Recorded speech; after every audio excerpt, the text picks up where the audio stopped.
আজি ৰাতিপুৱা আহিলোঁ মায়ে কৰা টিকিলামান খেতিখনলৈ। তাৰ পৰা আমাদা উঠাম। মইতো জনাই নাছিলোঁ আমাদা বুলি খোৱা বস্তু আছে। আজি গুৱাহাটীলৈ বুলি ঘূৰি যোৱাৰ কথা। চ' আমাক মায়ে আমাদাৰ কিবা এটা খুৱাব ৰান্ধি আৰু গুৱাহাটীলৈ বুলিও ভৰাই দিব। আদা আমাদা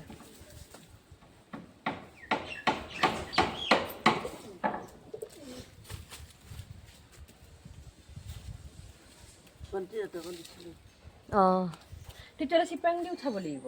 নালাগে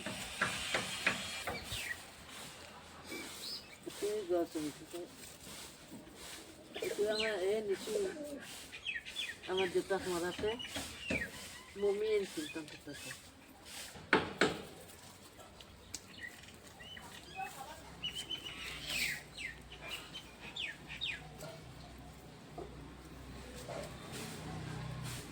এইটো হৈছে পকা